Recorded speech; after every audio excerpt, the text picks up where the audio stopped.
Halo Jabra Tim. Ada sesuatu yang lagi rame nih. Lu harus kasih dia kesempatan lagi.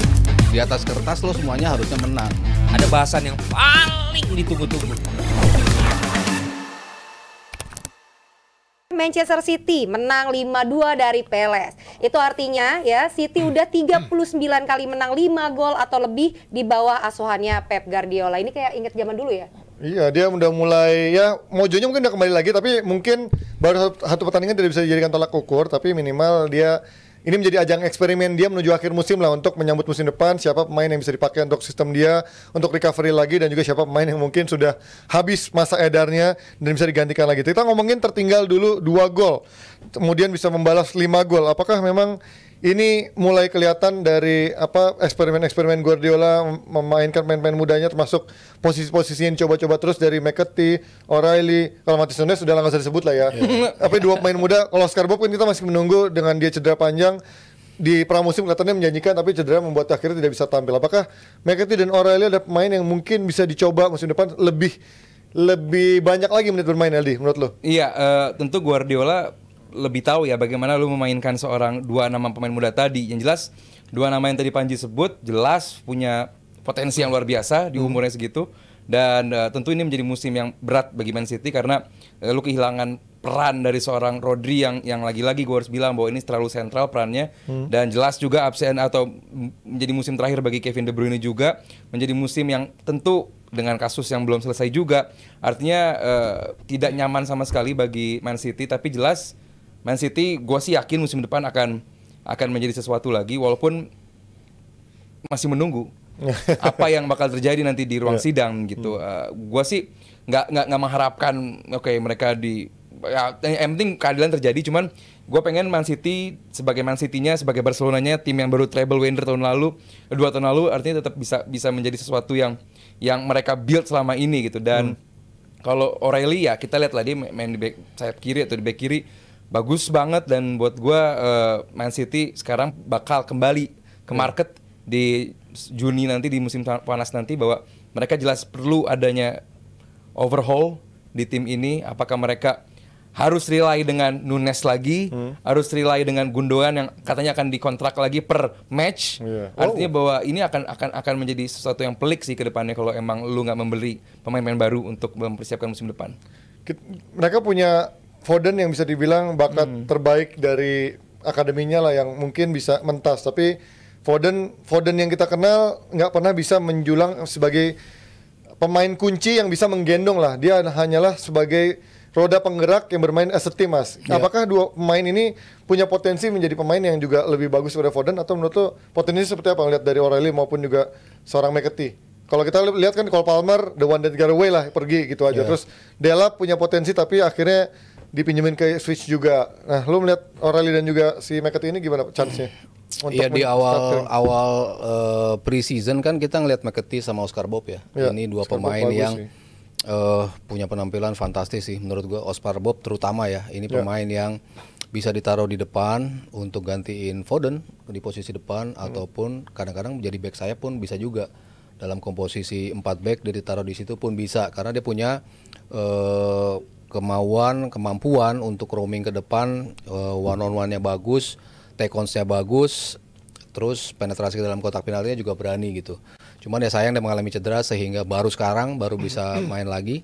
Sementara McAtee ya menurut gua ada di standar lah. Tadi kalau lo bilang siapa pemain yang bisa ngangkat tim ini, dari dulu kan kita nggak pernah lihat individunya satu persatu atau banyak dari tim ini bisa menjadi tulang punggung. Paling kan kita selalu menyebut misalnya di lini belakang ya si Ruben Dias, di tengah Rodri, di depannya KDB. Ya sebelumnya mungkin ada David Silva lah. Dulu Fernandinho, lalu Aguero kan, tapi kan kita pernah melihat full satu tim gitu kan. Selalu ada pemain-pemain yang 3 sampai 4 yang memang menonjol gitu. Nah, Foden kan memang walaupun dia menjadi pemain terbaik kemarin, tapi kan di dalam dia menjadi salah satu komponen penting dari sistem ini. Bukan sebagai salah satu pemain yang bisa single-handedly mengubah komposisi tim, atau seperti Grealish lah, pemain yang as a team player dia bisa jadi bagus. Mahrez pun seperti itu. Lalu Gundogan ya tipe-tipe pemain yang melengkapi sebuah sistem yang sudah kadung bagus dengan 4 pemain yang betul-betul bagus gitu. Nah sementara kan di musim ini kan nggak ada tuh 4 pemain yang bagus. Salah satunya De Bruyne aja bukan menjadi pemain yang bisa menjadi Bernardo pemain. sih gue kaget Bernardo segitu Silva downgrade-nya pun menjadi nurun pemain banget. yang tidak lagi yang single handedly bisa mengangkat tim ini gitu. Jadi ketika Foden tidak bisa melakukan itu, ya gue cukup nggak terkejut juga gitu ketika gue melihatnya Foden adalah sebagai salah satu pemain pelengkap, tapi melengkapinya itu dengan tim yang emang sudah bagus banget. Dia bisa menambah daya gedor dari tim ini gitu. Tapi bukan berarti dia bisa menggantikan salah satu dari 4 elemen yang menurut gue menjadi sosok sentral dari Manchester itu sendiri. Jadi ya Foden belum pada tahap bisa menjadi pemain yang seperti itu gitu. Kecuali City balik lagi formnya dengan Diaz di tengah, dengan Rodri lagi ada di situ. De Bruyne mungkin kita harus mencari pengganti dia lah di posisi itu. Tapi depannya nanti kalau Foden bisa menjadi pelengkap di situ. Tapi bukan menjadi pemain yang salah satu dari 4 besar itu menurut gue. Jadi Mas kalau ada perdebatan kemarin Foden atau Saka, lu jawab siapa? Saka lah. Oke. Saka kalau kita bicara, kalau musim kemarin doang Foden. Ya. Musim kemarin doang. Tapi kalau kita bicara konsistensi dalam 3 musim, 4 musim, ya gue lebih melihat Saka pemain yang bisa lebih menonjol dan dia bisa menjadi salah satu dari 4 elemen yang tadi gue sebut di City. Kalau di Arsenalnya Saka salah satu di dalamnya. Ya mungkin dia bedanya sama kayak Cole Palmer gitu ya, bisa jadi game changer. Sementara kalau Foden memang benar-benar team worker banget gitu kan, bukan memang orang yang menjulang stand out menjadi game changer nih gitu. Nah ini kita pindah dari City ke Arsenal yang begitu sangar lawan Madrid, tapi lagi-lagi hasil imbang. Apakah memang ini menunjukkan Arsenal benar-benar sudah melepas Premier League demi fokus menyingkirkan Madrid? Padahal 3-0 loh. Atau Brentford lebih bagus daripada Madrid? Wow, ini lebih sarkas lagi guys. Nah, kan Silakan atau. diserang. Ya, gue cuma bilang atau. Atau. Jangan mengada-ngada. Nah, kan gue cuma bilang atau. Coba kita tanya, Grok, apakah Brentford lebih bagus daripada Real Madrid, Grok? Gimana lo melihat kemarin? Apakah memang benar-benar ini masalah kebugaran nggak bisa dibohongin, Ya, masalah kedalaman skuadnya memang nyata tipis, ya mau nggak mau lo harus merelakan kebugaran lo demi Liga Champions sih. Dan kurang, ada beberapa momen dari beberapa pemain Arsenal pun kurang berani melakukan sesuatu untuk kill the game.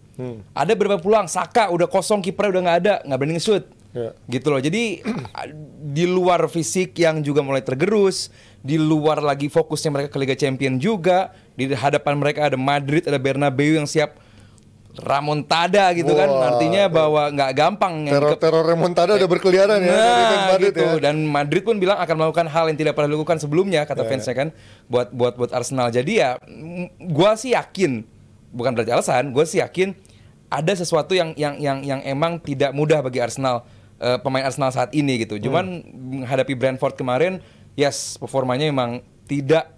Cuman kalau performa di Liga emang Arsenal udah beberapa game terakhir emang nggak begitu bagus sih, Ji. Bukan yang seimpresif itu. Makanya bisa bermain seperti menghadapi Madrid di leg pertama. Orang banyak yang kaget gitu, kemana aja gitu kan. Bisa main sebagus itu gitu. Atau justru memang Madridnya yang gue lihat pun demikian. Nggak seperti menghadapi Alaves juga. Madrid di tengah nggak ngepres, di lini belakang gampang banget kelewat. Sementara Brentford kita lihat dengan 4-4-2 yang sangat amat rigid, lu bermain dengan rapi di belakang, kompak di tengah tapi tajam di depan, memanfaatkan back kiri Arsenal yang lagi-lagi menjadi titik terlemah Arsenal, sangat efektif gitu loh. Jadi buat gua menghadapi Brentford kemarin, yes, Arsenal pun jelas peringkat 2 mungkin udah kekunci juga. Nggak akan salib kalau emang Arsenal tetap konsisten, paling nggak seri terus sampai akhir musim. Dan buat gua fokusnya sekarang seperti MU yang sudah fokus di Lyon, Arsenal pun sudah fokus di menang kalah segitu-situ aja.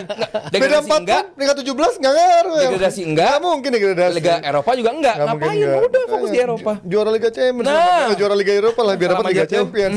Tapi tadi kuncinya adalah efektivitas dari Arsenal, Mas. Mungkin orang bilang lawan Arsenal kemenangan 3-0 luar biasa dan juga dominan lah dari sisi permainan maupun serangan. Tapi kan lagi-lagi kuncinya adalah gol yang terlibat dari open play cuma 1, sisanya 2 dari free kick gitu kan. Mungkin itu juga di saat waktu Arsenal di Liga sering dalam keadaan susah dari gol open play, tertolong lewat corner. Apakah memang sebenarnya masalahnya belum terpecahkan dari Arsenal ini, yaitu efektivitas lini depan, tapi tertolong dengan 2 gol dari Declan Rice, jadi kesannya memang ngebantai banget gitu Real Madrid.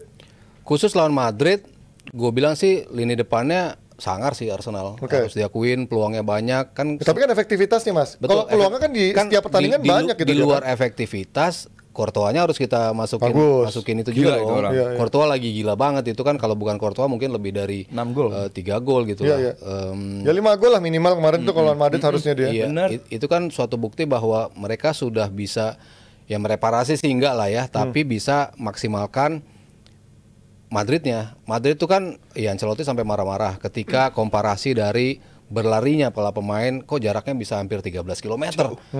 Jarak berlarinya gitu. Arsenal 123, si Madrid cuma 110 gitu. Jarak berlarinya seperti itu.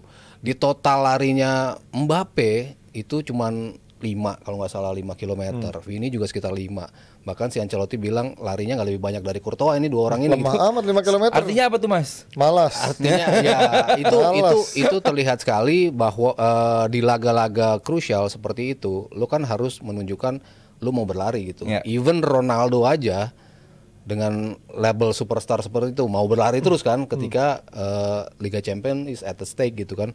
Itu nunjukin gimana lu harus bermain gitu. Sementara Madrid tidak bermain seperti itu, khususnya dalam membantu transisi. Pemain-pemain ini kan harus berlari untuk bisa memastikan transisi itu tidak terjadi. Sementara lu seperti membiarkan Arsenal melakukan itu gitu. Jadi dari sisi lu nggak mau berlari itu, kalau nanti lo ulangin di Bernabeu ya lo bakal habis lagi sama Arsenal gitu. Cuman yang gue compare tadi kalau ke Brentford, kan selalu gue bilang Arsenal mengalami kesulitan cukup besar ketika mereka tampil di Premier League adalah ketika tim-tim yang bermain di Premier League rata-rata mainnya nggak kayak Madrid, mainnya memang defensifnya Nice. luar biasa. Yes. Jadi memang Arsenal masih harus punya PR besar untuk ngebongkar low block tim-tim, apalagi kalau kita bicara sesama tim-tim London, mereka kan mainnya gila kalau ketemu Arsenal gitu kan. Mulai Brentford lah, Fulham lah, Palace lah, semua tim tuh kan kayaknya kalau melawan mereka tuh lebih ngotot gitu. Jadi mereka main defense to counter, dan itu yang masih menjadi PR Arsenal untuk bisa ngebongkar ini pertahanan dari tim-tim yang ada di Premier League gitu. Sementara kalau mereka main di Continental, tim-tim lain kan lebih terbuka tuh, termasuk Real Madrid. Makanya Arsenal terlihat lebih superior dibandingkan tim-tim yang ada di Premier League. Karena ya mereka diberi kebebasan dalam tanda kutip oleh Real Madrid untuk bisa roaming ke dalam sepertiga terakhir mereka. Jadi ya kalau Madrid kembali seperti itu, ya gua rasa akan berat bagi mereka untuk bisa menciptakan remontada gitu. Cuman kalau ada tim yang bisa menciptakan remontada, ya Madrid salah satunya menurut gua, karena mereka berulang kali pernah melakukan itu. Ya walaupun mungkin dengan bukan skor 3-0 ya, end up-nya winning 1-0, 2-1 itu amat mungkin terjadi gitu. Mereka menang tapi nggak cukup. Tapi ya tergantung gol pertamanya tuh lahir di menit keberapa gitu. Kalau 5 menit pertama atau mereka udah bisa cetak 1 gol, Game on. apalagi golnya clumsy penalti gitu misalnya, itu kan mengubah Moralnya langsung kaget juga gitu kan. langsung berubah gitu. Atau kartu merah awal gitu, itu langsung apalagi merusak game sih kalau udah kartu merah awal kan. Ini bukan lagi pada ngedoain kan maksudnya kan? Enggak, itu kalau what if gitu kan. Kartu merah sliding party lagi yang sliding. Ya, atau duduk Ben White langsung untuk keluar kata-kata BNBWT kan. Tapi pertanyaan gue nih, ini kan angin Arsenal dan juga Arteta lagi wangi di. Tapi let's say remontada terjadi. Ya. Peringkat 2 stagnan. Ya. Liga Champions terlempar, tidak ada piala domestik yang menghibur. Menurut lo memasuki 6 tahun Arteta proyeknya dipertahankan, atau menurut lo udah waktunya memikirkan siapa harus pelatih yang udah bisa lebih next level daripada dia? Enggak, apapun yang terjadi nanti di leg 2, gue yakin Arteta akan dipertahankan. Maksud gue gini, excuse seperti apa yang diperlukan untuk memecat Arteta gitu. Maksud gue yakin ada momen-momen tertentu yang membuat pelatih itu dipecat atau dipertahankan, dan kemenangan atau performa first leg kemarin walaupun cuma 1 laga, gue yakin itu di jajaran manajemen menjadi sesuatu lagi lah. Apalagi kita juga baru Arsenal juga baru datengin direktur teknik seperti direktur, artinya bahwa ada project baru yang sedang disiapkan, termasuk kontrak besar untuk Bukayo Saka, dan gue yakin comeback atau enggak Madrid nanti di leg 2, Arteta tetap akan menjadi pelatih musim depan. Itu juga setuju Mas Arteta? Gue tetap menjadi orang yang percaya dengan proyek Arteta. Kan gue selalu ngebandingin Arsenal before Arteta dan abis Arteta gitu kan. Sebelum Arteta kayak gimana mainnya Arsenal gitu. Dengan Arteta sudah main bagus, belum ada hasil. Main udah lumayan oke, nggak ada hasil. Itu kan mungkin di awal-awal. Tapi kan 3 musim terakhir nunjukin lo konsisten lo bisa berada di peringkat 2 Premier League. Itu bukan hal yang mudah gitu. Mau siapapun lawannya, mau lagi Liverpool yang ada di atas, mau ada City yang selalu ada di atas, tapi lo untuk berada yang peringkat kedua, terlepas dari lo mau bilang jelek, tim-tim lain lagi jelek, tapi lo bisa manfaatin nggak tim-tim lain jelek. Nah, Arsenal bisa melakukan itu. Ditambah lagi gue bilang Arteta bisa membuat tim ini yang begitu banyak cedera tapi tetap stay di peringkat kedua. Itu patut mendapatkan kredit yang banyak. Masalah transfer kan dibilang di summer nanti we looking forward untuk mendapatkan transfer yang kita tunggu-tunggu. Nah, kita juga nunggu nih siapa nih. Penasaran gue. Balogun balik lagi. Ya, itu dia. Nketiah dibeli lagi. Nyesel dia jual Nketiah. Kalau mereka dapat striker, ya kita tinggal nunggu tim ini bisa tampil lebih sangar sih. Ya, kita lihat nanti apakah benar-benar terjadi remontada atau justru Arsenal kembali membuat Madrid dibantai. Remontada atau Remonesa, silakan. Oke, ada saweran ini dari Mas Haryo Mania. Mantap. Mantap. Mas Haryo kan suka mancing. Mancing mania. Baru pengen bilang. Mas Haryo tuh kalau mancing dapetin duyung ya. Wah, putri dong. Bukan dugong ya. Rp50.000 ini dari Mas Haryo Mania. Madrid akan melakukan hal belum pernah dilakukan sebelumnya, yaitu dibantai lagi. Wah, Cywar sudah terjadi. Baik-baik kayaknya. Fansnya Mas Aryo baik-baik kayaknya. Ada lagi? Oke, Salah baru aja bikin rekor ya, yaitu pemain dengan kontribusi gol terbanyak sepanjang sejarah IPL. Dia ini udah ngelewatin rekornya Haaland dan juga Henry, dan tentunya masih akan terus bertambah karena masih sisa 6 laga lagi. Namanya orang kalau dapat kepastian tuh kerjanya pasti akan fokus dan wah termotivasi. Hubungannya kalau nggak ada kepastian repot. Nah itu, lu bisa nyayat-nyayat tangan segala macam kan kalau misalkan hubungannya tidak ada kepastian. Kita ngomongin soal Salah yang memang sudah mendapatkan kepastian, perpanjangan kontrak juga bersama Van Dijk yang sudah mendapatkan angin segar lampu hijau untuk memperpanjang kontraknya bersama Liverpool. Apakah memang ini yang membuat Salah kemarin sedikit banyak mungkin dia bilang di statement fokus lihat menuju akhir musim, tapi sebenarnya ada yang mengganjel di dalam diri Salah menurut lo Mas Aryo? Terkait masa depannya dia lah. Kayaknya nggak juga. Nggak juga ya. Kayaknya lagi bawa emang lewatin periode di mana emang dia tampil jelek. Dia nggak bisa cetak gol, dia nggak bisa bikin take ons, bola yang simple bisa hilang dalam first touch-nya gitu. Jadi emang kita ngelihat bukan Salah yang di awal-awal musim sampai 5 pertandingan sebelum ini yang dia memang tampil luar biasa gitu. Justru gue ngelihat Salah yang kok kayaknya gak ngasih kontribusi optimal gitu buat Liverpool gitu. Padahal kan kalau kita bicara kontrak itu kan dari awal musim juga sebetulnya sudah di ghosting kan sama Liverpool gitu. Tapi dia tetap bisa berkontribut kok. Paling nggak apa yang dia tunjukin dengan tadi Nesa dengan datanya yang luar biasa sudah dia menjadi pemain yang bisa memberikan kontribusi gol dan assist yang terbanyak di Premier League, yaitu nunjukin bahwa gue masih pantas loh untuk lo pertahankan entah setahun, entah 2 tahun, ternyata dia dapat tambahan 2 tahun gitu. Dan gue rasa dengan dukungan pemainnya seperti ini, dengan lini depan yang begitu dinamis, dengan banyaknya pemain-pemain depan yang selalu bisa ngebantu juga untuk memberikan kontribusi, gue rasa Salah masih bisa menjadi pemain yang berbahaya sih di at least 1 tahun ke depan lah. Inilah bedanya mungkin Salah dan juga benar. Berapa Mas gajinya Mas sudah Salah? Sekarang 500 ya berapa? Dikasih 500. Belum dibocorin sebenarnya. Belum dibilang sih. Belum dibilang. Tapi kayaknya kalau bisa memenuhi ekspektasi dia mungkin ya mendekati Gope sih harusnya kan. Gimana deh akhirnya investasi yang benar dilakukan oleh Liverpool di saat dia umurnya memang sudah 30 tahun ke atas. Ini yang gue bilang di awal musim bahwa Liverpool dengan Arne Slot segitu bagusnya, dan salah satu hal yang bisa menyulitkan Liverpool adalah diri mereka sendiri, yaitu salah satunya adalah nilai kontrak atau kontrak yang belum selesai di 3 pemain tersebut.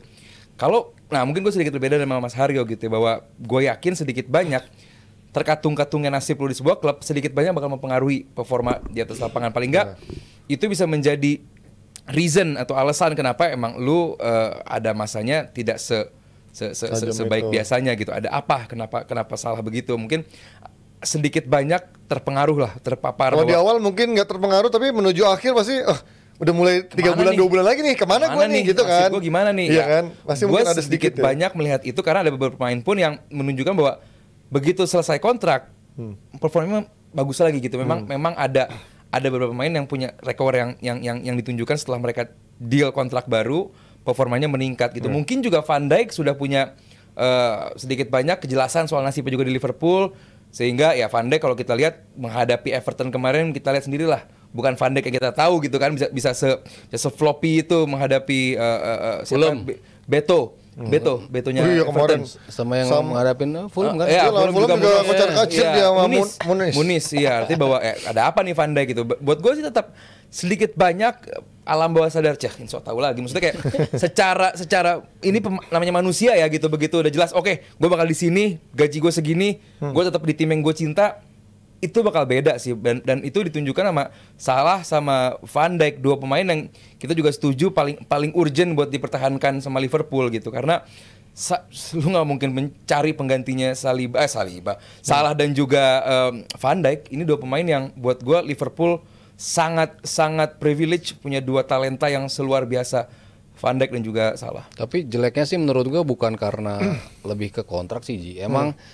Emang faktor dari turunnya mentality atau apa ya, psychological mereka keganggu ketika lu kalah berapa kali berturut-turut kan, lu tersingkir sama PSG, Sama Newcastle. terus sebelumnya kalah masih Plymouth, terus sama Newcastle lu kalah, itu kan 3 trofi yang langsung hilang kan untuk lo bisa raih di musim ini gitu. Dan itu kan ada kontribusinya juga dari semua pemain. Menurutku bukan hanya Van Dijk dan juga Salah gitu, dari the whole team. Ketika mereka kalah dari PSG kan bukan mereka main jelek, mereka main bagus juga kan, tapi memang PSG-nya lebih bagus lagi dibanding mereka gitu, sehingga mereka bisa disingkirkan gitu. Lawan Newcastle juga ya nggak jelek-jelek amat juga gitu kan, tapi Newcastle bisa manfaatin Sangat itu sih gitu. Newcastle. Jadi ya gue rasa ada pengaruhnya, rentetan jelek itu akhirnya kepengaruh juga di Salah yang nggak bisa cetak gol juga dalam periode sampai akhirnya dia bisa cetak